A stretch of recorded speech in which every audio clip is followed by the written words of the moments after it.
Isang mapagpalang umaga sa ating lahat, mga kapatid ko kay Kristo, mula sa Dasolidwa Morning Devotion. Isang kagalakan na muli tayo ay makapagpulay-bulay sa salita ng Panginoon sa umagang ito. Mga ilang minutong pagbubulay-bulay ng mga salita ng Panginoon upang papurihan at sambahin ang ating Panginoong Hesukristo. Magandang umaga sa ating lahat, mga kapatid ko kay Kristo.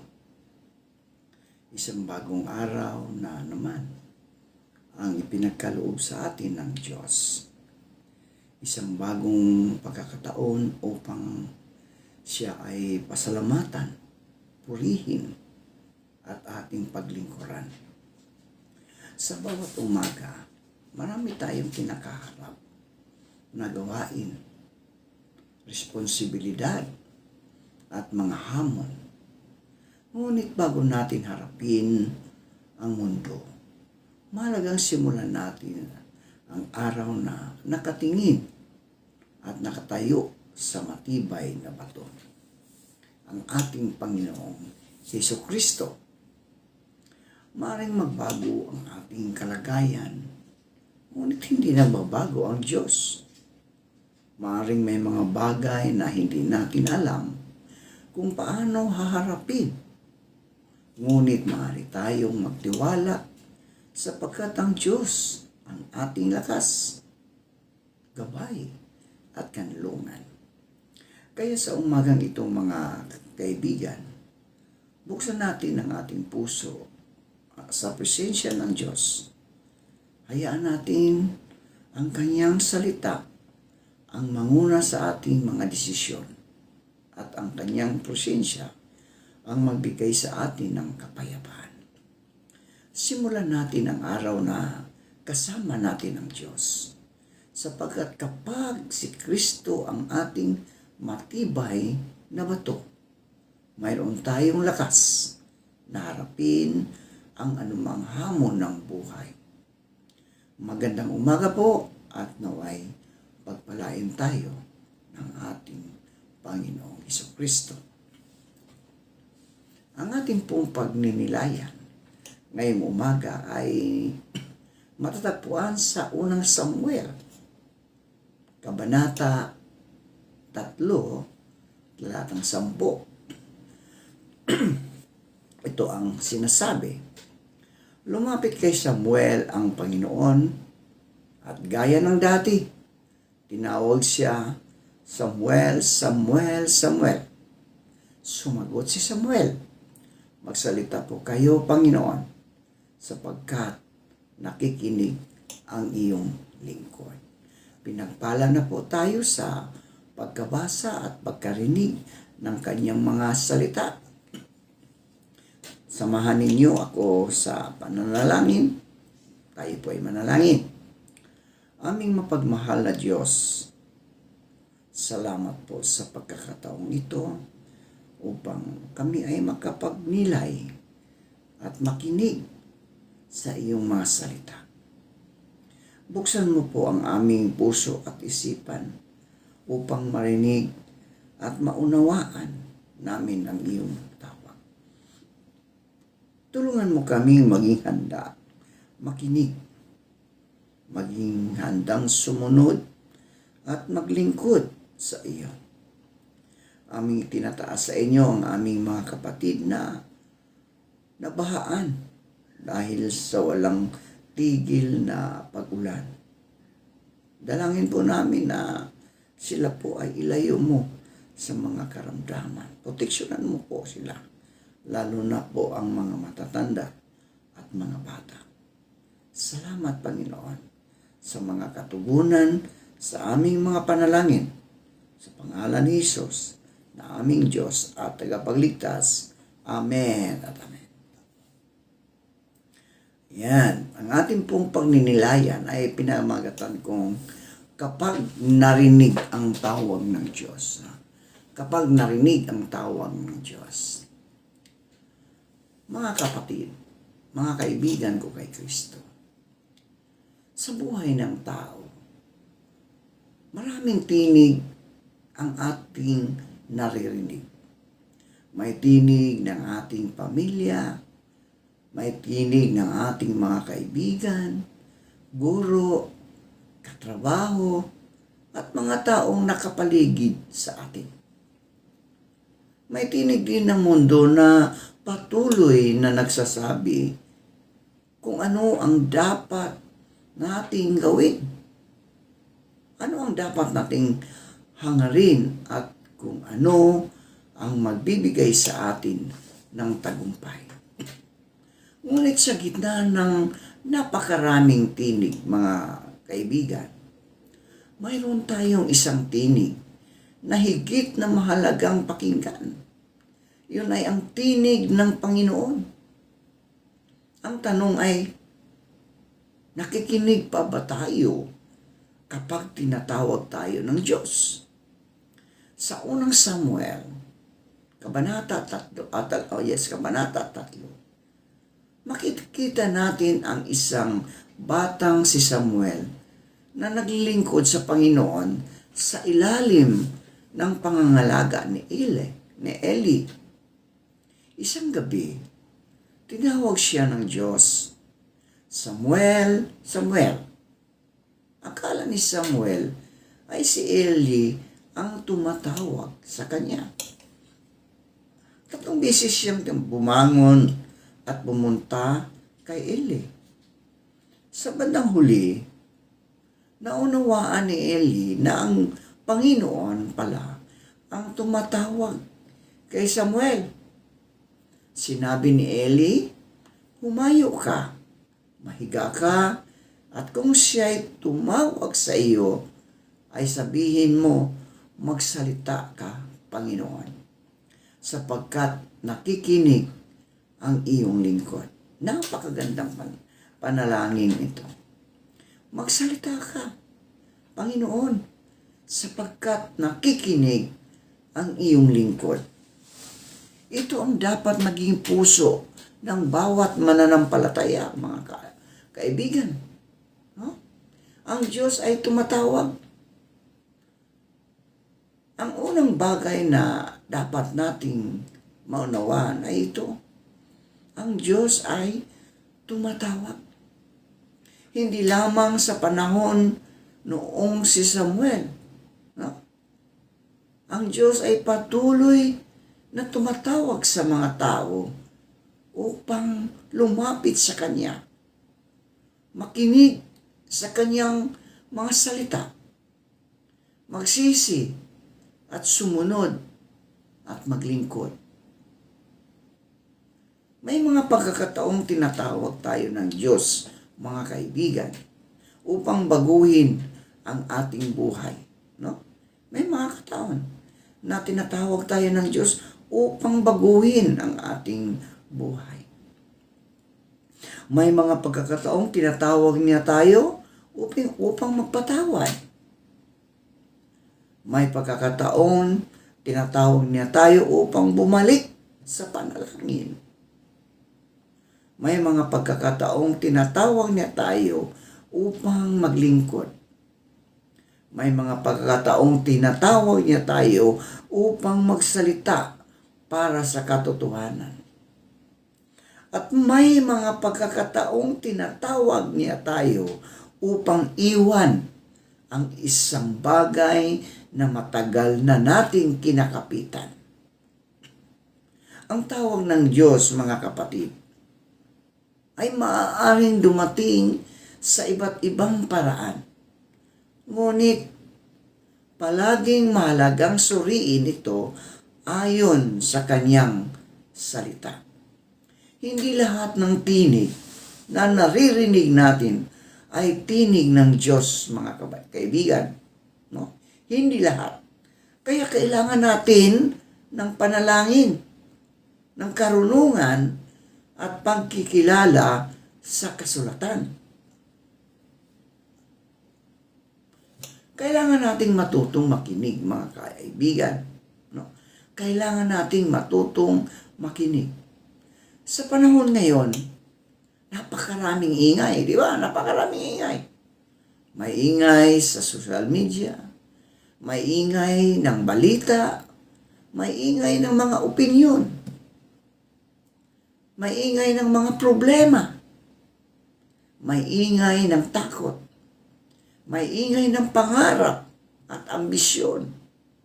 Minsan, sobrang dami ng ating naririnig, kaya hindi na natin naririnig ang tinig ng Diyos. Ang problema, kaibigan, ay hindi laging dahil sa hindi pagsasalita ng Diyos. Minsan, kaibigan, masyadong maingay lamang ang ating buhay. Maaari tayong maging abala sa trabaho, sa pamilya, sa negosyo, sa pag-aaral, at iba pang responsibilidad. Di ba? Hanggang sa wala na tayong panahon upang tumigil at makinig. Kaya kailangan nating magkaroon ng tahimik na panahon na kasama ang Diyos. May mga sagot na hindi natin maririnig sa ingay. May mga direksyon na hindi natin makikita sa pagmamadali. May mga bagay na mauunawaan lamang kapag tayo ay tahimik sa presensya ng ating Panginoong Hesukristo. Hindi kaagad nakilala ni Samuel ang tinig ng Diyos. Napakahalaga ng bahaging ito sa kwento, mga kapatid, mga kaibigan. Nang tawagin ng Panginoon si Samuel, hindi niya agad nakilala na ang Diyos ang tumatawag. Akala niya ay si Eli. Ipinapakita nito na kahit isang taong naglilingkod sa Diyos ay kailangan pa ring matuto, kailangan pa ring makilala ang kanyang tinig. Ganon din tayo, mga kaibigan. Hindi sapat na matagal na tayong nagsisimba. Hindi sapat. Hindi sapat na marami tayong alam ng mga Bible verses. Hindi sapat na may tungkulin tayo sa iglesia. Kailangan natin magkaroon ng personal na relasyon sa Diyos.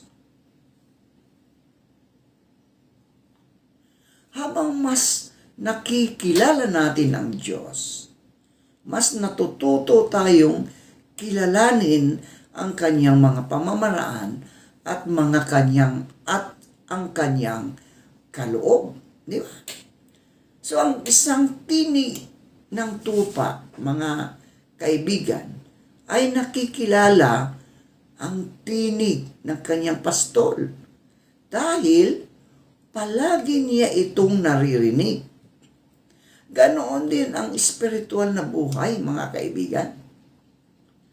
Kung palagi tayong nagbabasa sa salita ng Diyos, kung palagi tayong nananalangin at sumusunod sa Kanya, mas nagiging malinaw sa atin ang Kanyang kalooban. Ang tawag ng Diyos ay hindi laging madali, mga kaibigan ko. Minsan, iniisip natin na kapag tinawag tayo ng Diyos, magiging madali ang lahat. Ngunit, hindi iyon palaging totoo, mga kaibigan. May mga pagkakataon, ang tawag ng Diyos ay nangangailangan ng sakripisyo. Di ba? Nangangailangan ng sakripisyo. Tinawag si Abraham upang umalis sa kanyang lupain. Tinawag si Moses upang humarap kay Paraon, di ba? Tinawag si Jeremias upang ipahayag ang mensahe ng Diyos. Tinawag si Maria upang maging ina ng tagapagligtas. Tinawag ang mga alagad upang iwan ang kanilang dating buhay at sumunod kay Jesus. Mga kaibigan ko kay Kristo, ang tawag ng Diyos ay maaaring humingi ng tapang.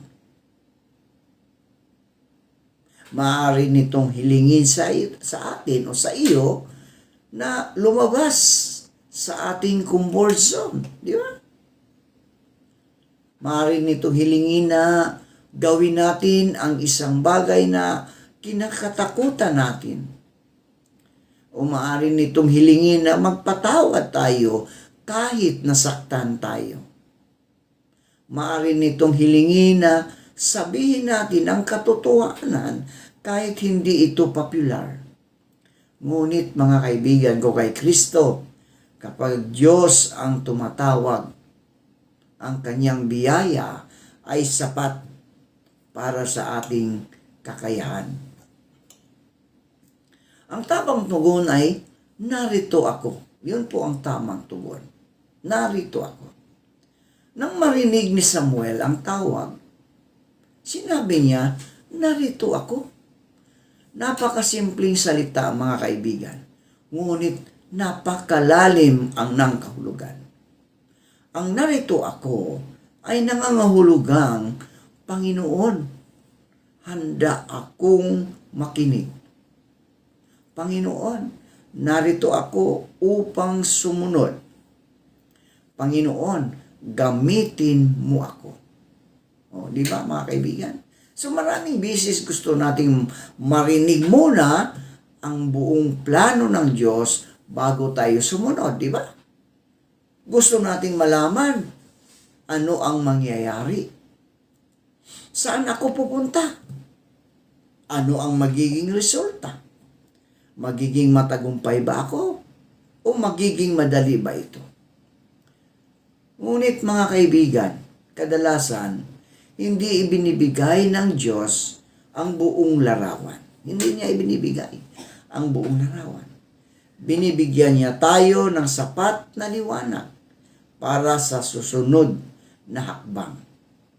Ang pananampalataya ay nangangahulugan ng pagsunod kahit hindi pa natin nakikita ang buong daan. May mga tawag na hindi natin dapat baliwalain. May mga pagkakataon malinaw na ipinapakita sa atin ng Diyos ang isang bagay, ngunit pinipili nating huwag pansinin. Di ba? So alam natin, kailangan nating humingi ng tawad. Ngunit ayaw natin. Alam natin, kailangan nating magpatawad. Ngunit kumakapit tayo sa sama ng loob. Alam natin, kailangan nating baguhin ang isang maling gawain. Ngunit sinasabi natin, mamaya na. Alam natin, kailangan nating maglingkod. Ngunit palagi tayong may dahilan. Alam natin, kailangan nating lumapit sa Diyos. Ngunit inuuna natin ang ibang mga bagay. Mga kaibigan, minsan hindi ang problema ay hindi tayo tinatawag. Ang problema mga kaibigan ay ayaw nating sumagot. Di ba? Ayaw nating sumagot. Ang tawag ng Diyos ay nangangailangan ng tugon. Hindi sapat na marinig natin. Kailangan ng aksyon. Kailangan nating sumunod. Ang pagsunod ay mas mahalaga kaysa sariling kagustuhan. Minsan mga kaibigan, ang pinakamalaking hadlang sa pagsunod sa Diyos ay ang ating sariling kagustuhan. May plano tayo, di ba? May pangarap tayo. May gusto tayong mangyayari. At kapag iba ang direksyon ng Diyos, nahihirapan tayong sumunod. Ngunit kaibigan, ang tunay na pananampalataya ay natututong magsabi, Panginoon, hindi ang aking kalooban, kundi ang iyong kalooban. Ito rin ang ipinapakita ni Jesus doon sa Getsemani. Sa gitna ng matinding paghihirap, nagpasakop siya sa kalooban ng Ama. Ito ang pinakamataas na halimbawa ng pagsunod, mga kaibigan. Minsan hindi natin naintindihan kung bakit may isang pintong isinara ng Diyos. Hindi natin maintindihan kung bakit hindi niya ibinigay ang hinihiling natin. Hindi natin maintindihan kung bakit kailangan nating dumaan sa isang pagsubok. Ngunit mga kaibigan, maaari pa rin tayong magtiwala. Dahil ang Diyos ay nakakakita ng higit kaysa nakikita natin. Ang tawag ng Diyos ay may kasamang misyon, mga kaibigan. May kasamang misyon. Hindi tayo tinatawag ng Diyos para lamang maging tagapakinig. Hindi. Tinatawag niya tayo upang maging bahagi ng kanyang gawain. May misyon, mga kaibigan. May misyon ang bawat mananampalataya. Maaaring hindi pareho ang ating tungkulin, mga kaibigan. Ngunit lahat tayo ay tinatawag upang maging saksi ng pag-ibig at biyaya ng Diyos. May mga tinatawag na mangaral. May mga tinatawag na magturo. May mga tinatawag na mangangalaga ng mga bata. May mga tinatawag na tumulong sa mahihirap.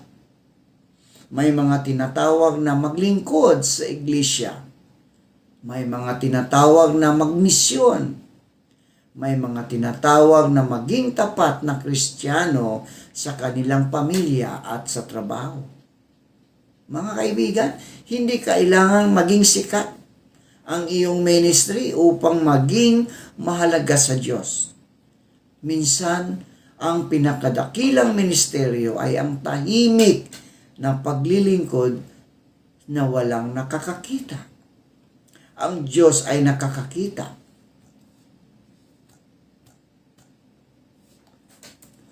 Huwag mo ikumpara ang iyong tawag sa tawag ng iba.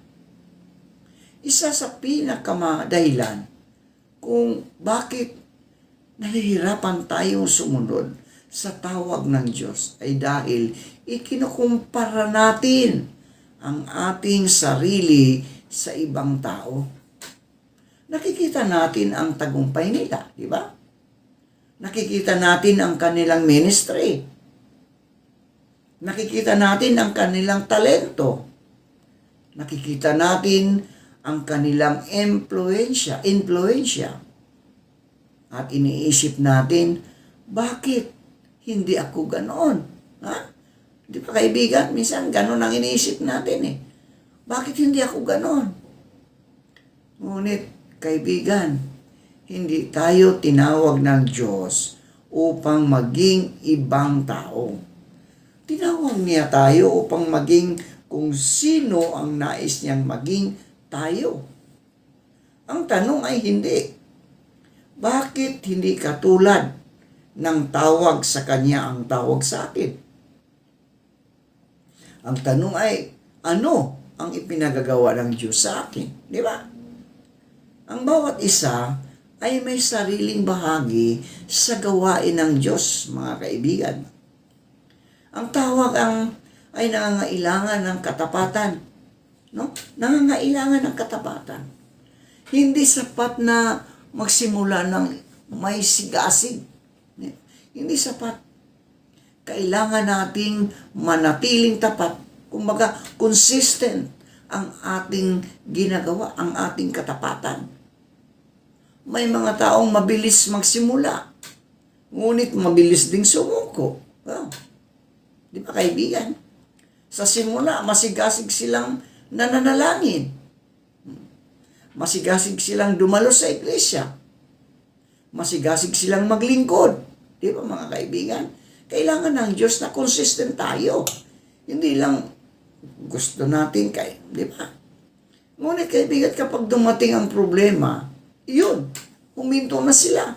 No? Huminto na tayo sa pananalangin, sa paglilingkod. No? Ang tunay na pagsunod, mga kaibigan, ay nasusukat. Hindi lamang sa simula, kundi sa pananatili hanggang wakas. Na?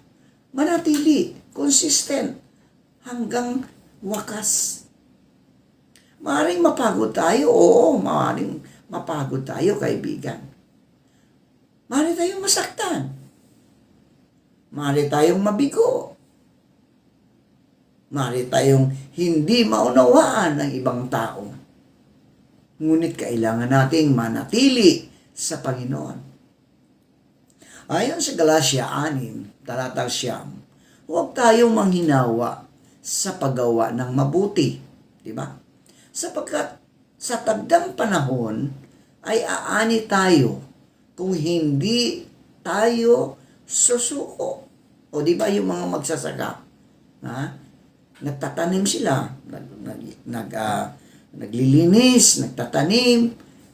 Ilang buwan bago sila makaani. So, nagtsatsaga sila, no? Naghihintay sila hanggang sila ay makapag-harvest ng kanilang tinatanim. Ganon din po tayo. Sabi sa Galatia 6:9, huwag tayong manghinawa. No? Manghinawa sa paggawa ng mabuti. Sapagkat sa tagdang panahon ay aani tayo kung hindi tayo susuko. Ang tawag ng Diyos ay maaaring dumating sa panahon ng paghihintay. Di ba, kaibigan? Minsan iniisip natin na kapag tinawag tayo ng Diyos, agad nating makikita ang resulta. Ngunit may panahon ng paghihintay, mga kaibigan. May panahon ng paghahanda. May panahon ng tahimik na paglilingkod. Si Haring David ay pinahiran bilang hari bago siya aktwal na naging hari. Di ba? Pinahiran siya ng langis. Si Moises, dumaan sa mahabang panahon sa ilang. No? Bago siya ginamit ng isang malaking gawain. Ang paghihintay ay hindi nangangahulugang walang ginagawa ang Diyos, mga kaibigan. Minsan habang hinihintay natin ang tawag na matupad, hinuhubog muna tayo ng Diyos. Hinuhubog muna tayo. Baka ang problema natin ay gusto natin ang malaking ministry, ngunit ayaw natin ang maliit na paghahanda. Gusto natin ang bunga, ngunit ayaw natin ang proseso. Di ba, kaibigan?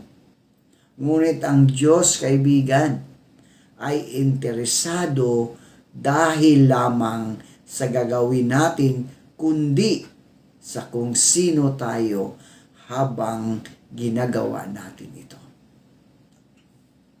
Kapag tinawag ka ng Diyos, kaibigan, kapag tinawag ka ng Diyos, huwag mo sabihin, hindi ko kaya. Ha? Huwag mo sabihin, hindi ko kaya. Maraming tao ang tumatanggi sa tawag ng Diyos dahil iniisip nila, hindi ako sapat. Hindi ako matalino. Hindi ako mahusay magsalita. Hindi ako handa. Marami pang mas magaling kaysa sa akin. Ngunit tandaan natin, mga kaibigan, hindi hinahanap ng Diyos ang taong perpekto.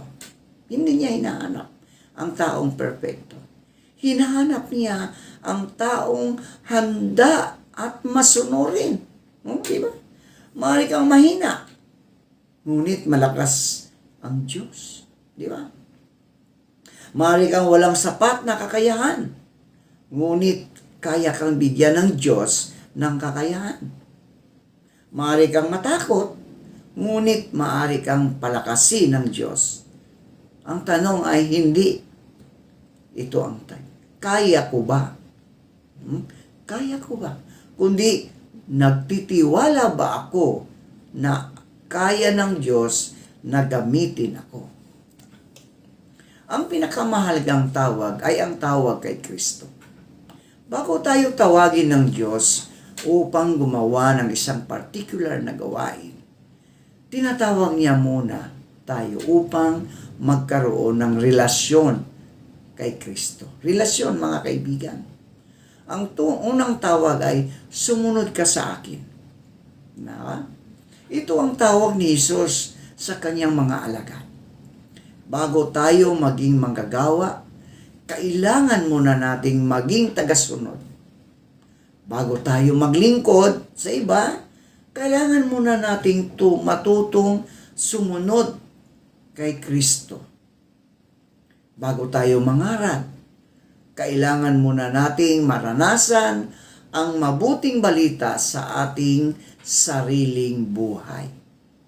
Hindi natin maaring ibigay sa iba ang bagay na hindi pa natin tinanggap, di ba, kaibigan? Kaya, ang pinakamahalagang tanong ay, nasagot mo na ba ang tawag ni Jesus? Mga minamahal na kapatid, patuloy na tumatawag ang Diyos sa atin. Maaaring hindi ito sa paraang inaasahan natin. Maaaring gamitin niya ang kanyang salita. Maaaring gamitin niya ang isang tao. Maaaring gamitin niya ang isang pangyayari. O maaaring gamitin niya ang isang pagkakataon. Maaaring gamitin niya ang isang pagsubok upang gisingin tayo at ipaalala kung ano talaga ang mahalaga. Ang mahalaga, kaibigan, ay matuto tayong makinig. Matuto tayong makinig sa mundong napakaraming tinig, mga kaibigan. Piliin nating pakinggan ang tinig ng Panginoon. Kapag tinatawag niya tayong magsisi, magsisi tayo. Kapag tinatawag niya tayong magpatawad, magpatawad tayo.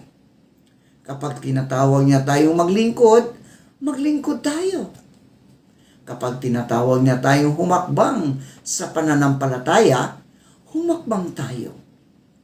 Kapag tinawag niya tayong sumunod kay Kristo, sumunod tayo. At kapag hindi natin alam kung ano ang susunod na hakbang, sabihin natin, magsalita ka, Panginoon, sapagkat nakikinig ang iyong lingkod. Huwag natin hintayin na maging perfecto tayo bago tayo sumunod, mga kaibigan. Huwag natin hintayin na mawala ang lahat ng ating takot. Huwag natin hintayin na maging malinaw ang buong hinaharap. Minsan sapat nang malaman natin kung sino ang tumatawag. Ang Panginoon, kaibigan, ang tumatawag. At kung siya ang tumatawag, maaari tayong magsalita. Maaring mahirap ang daan, ngunit hindi tayo nag-iisa. Maaring maraming pagsubok, ngunit kasama natin ang Diyos. Maaring hindi natin makita ang buong hinaharap, ngunit nakikita niya ito. Kaya kaibigan, sa araw na ito, pakinggan natin ang tinig ng Diyos. At kapag narinig natin ang kanyang tawag, huwag tayong mag-atubili. Tumayo tayo sa pananampalataya at sabihin, narito ako, Panginoon, magsalita ka, nakikinig ang iyong lingkod. At naway sa bawat araw ng ating buhay, maging handa tayong sumagot sa kanyang tawag. Maging tapat sa ating paglilingkod at manatiling nakakapit kay Kristo hanggang sa wakas. Ang Diyos ay tumatawag. Ang tanong ay hindi kung nagsasalita siya. Ang tanong ay, kapag narinig mo ang tawag ng Panginoon, handa ka bang sumagot? Manalangin tayo.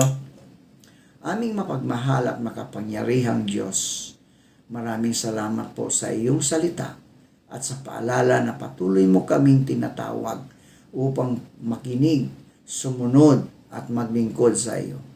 Panginoon, buksan mo ang aming mga puso upang makilala namin ang iyong tinig sa gitna ng maraming tinig ng mundo. Tulungan mo kaming huwag maging matigas ang aming puso kapag kami ay iyong tinatawag. Kapag tinatawag mo kaming magsisi, bigyan mo kami ng pusong mapagpakumbaba. Kapag tinatawag mo kaming magpatawad, alisin mo ang aming galit at sama ng loob. Kapag tinatawag mo kaming maglingkod, bigyan mo kami ng lakas at katapatan. At kapag tinatawag mo kaming sumunod, tulungan mo kaming magtiwala kahit hindi namin nakikita ang buong daan.